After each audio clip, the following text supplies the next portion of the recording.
Ruto and CS Interior Kipchumba Murkomen. Kenya's position in peace and security matters across the world is greatly mutilated as we speak.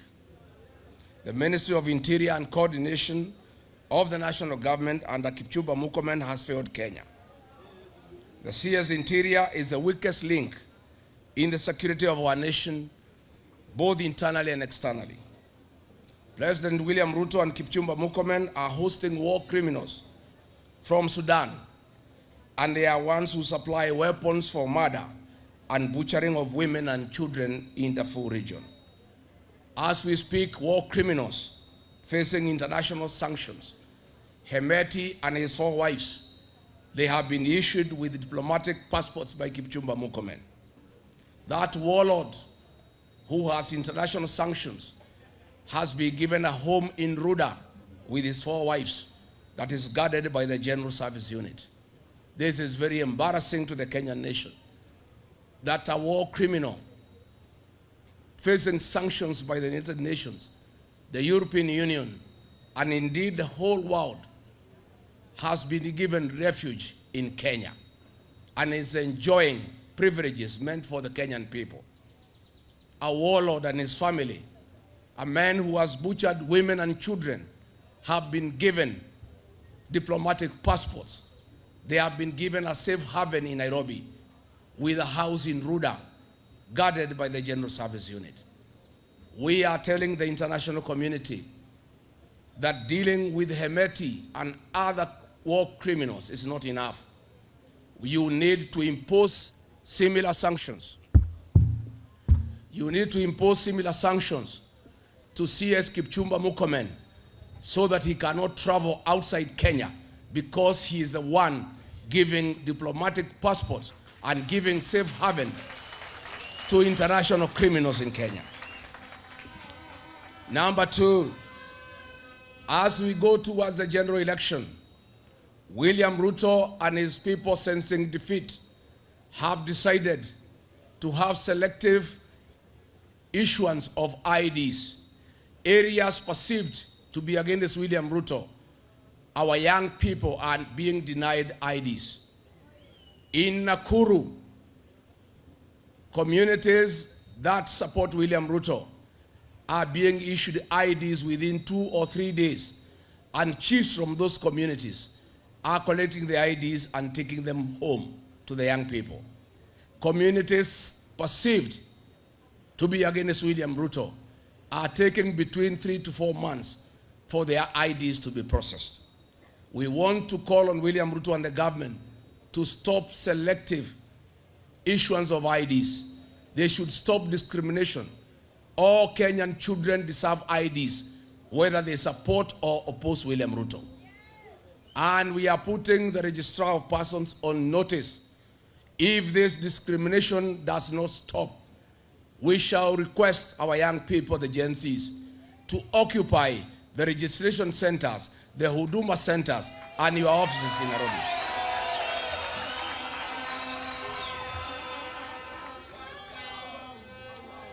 I want to take this opportunity to appeal to our young people, the Gen Zs. The people of Kenya are looking upon you to liberate this country, because you are fearless and you are tribeless, and you cannot be manipulated and bribed with money by William Ruto. I want to ask the Gen Zs, my sons and daughters, my grandchildren, Kenya, our motherland, looks upon you to save this country. You are the only vote that we know that cannot be compromised. I want to commend you for what you have done so far, creating awareness among the people of Kenya through the smartphone. But I want to appeal to you, my children, that the real transformation of this country will take place on the ballot box. And the tools of change that you need is the ID and the vote. I want to ask all the Gen Zs in the remaining 9 days to come out in millions and register as voters, so that next year you can lead all of us, because we trust you. We believe in you. You cannot be compromised. You are steadfast. You lead us into getting the real transformation of the Republic of Kenya by making William Ruto one term and getting new leadership in this country.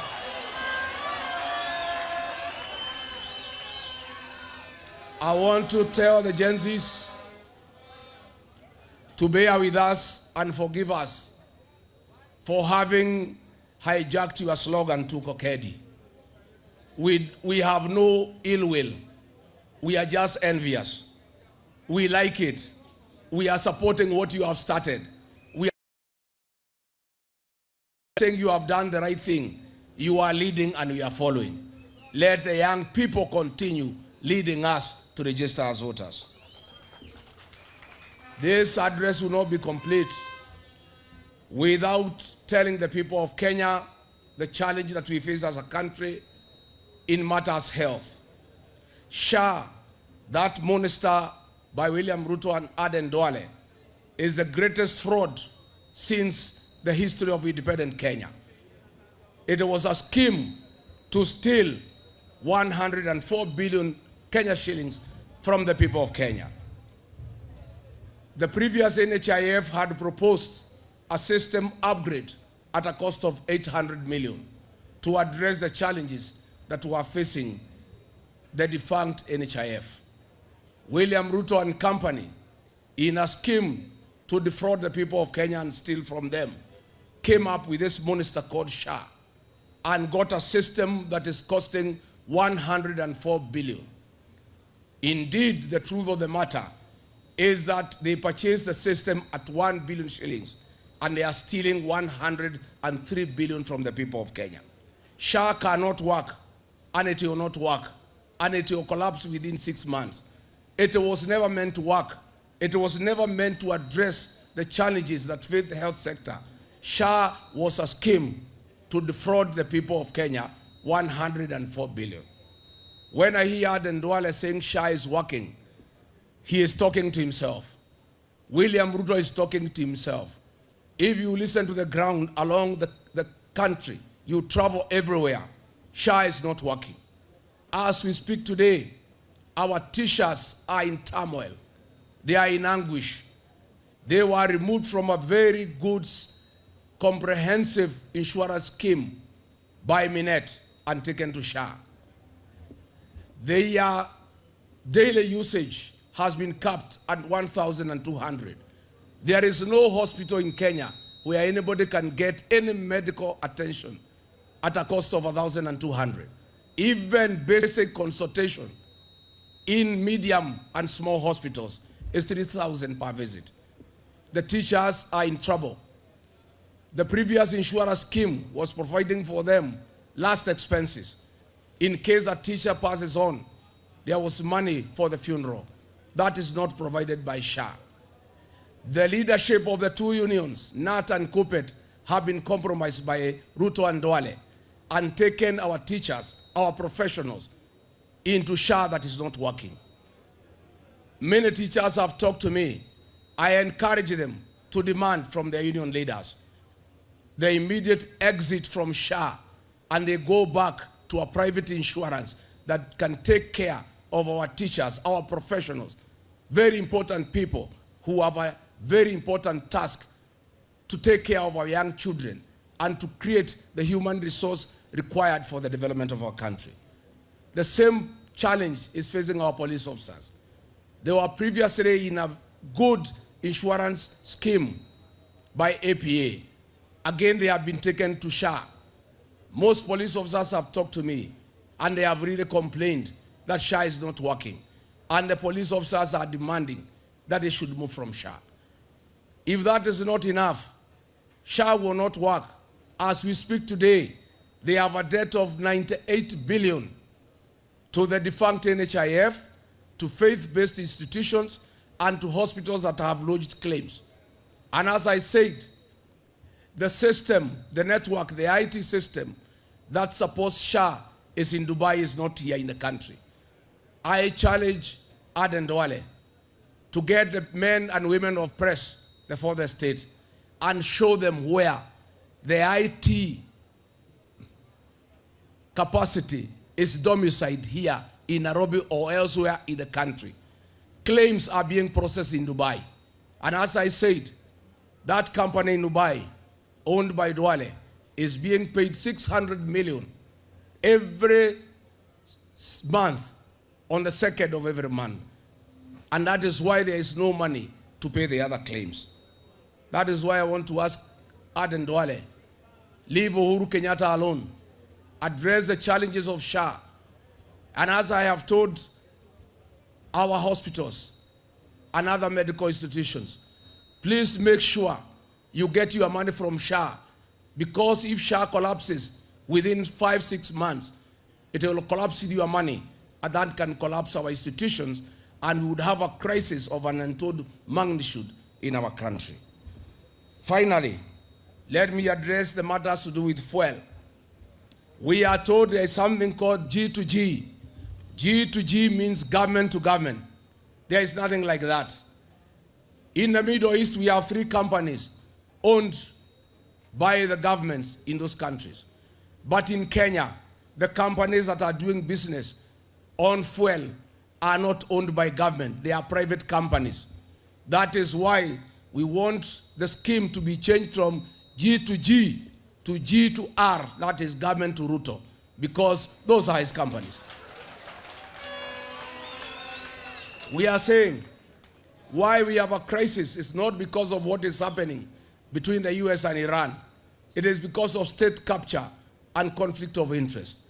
I did announce to the people of Kenya, because I had advance information, that fuel, the prices would go up to 40 shillings. I said that 3 weeks ago. And the day the changes were announced, 40 shillings it was. These prices were agreed on in Dubai. The CSOP Wadai and Mr. Njogu of Gulf Energy represented William Ruto in Dubai for the negotiation of the prices. All those price increase is to factor and take care of profit to William Ruto and his people. We gave 7 days to William Ruto to consider removing 16% VAT, doing away with 7 shillings fuel levy, and scrapping the G to R program so that we can open up fuel importation to market forces. If that would not have happened at the expiry of 7 days, we, the principals of the United Alternative Government, will meet and chart the way forward and consult with the people of Kenya what to do next. And we have said it is possible that the only remaining recourse for the people of Kenya is to take to the streets.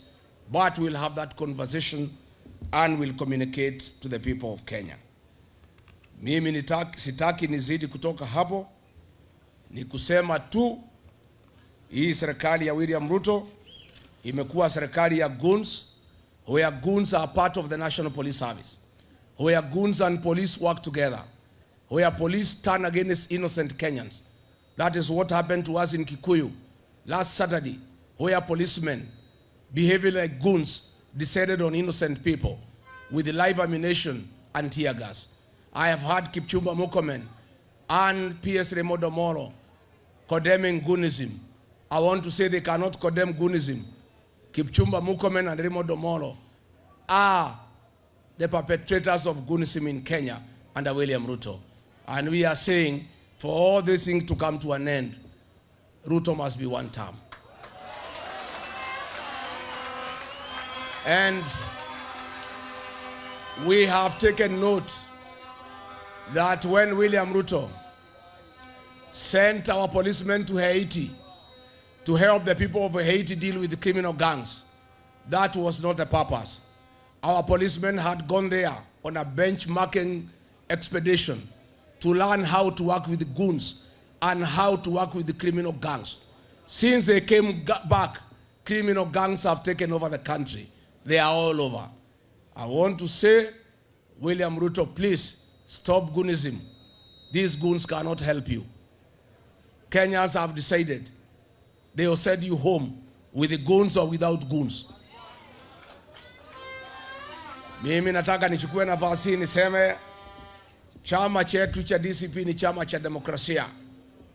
I want to announce today that there will be no direct nomination. There will be no direct ticket. There is no preferred candidate.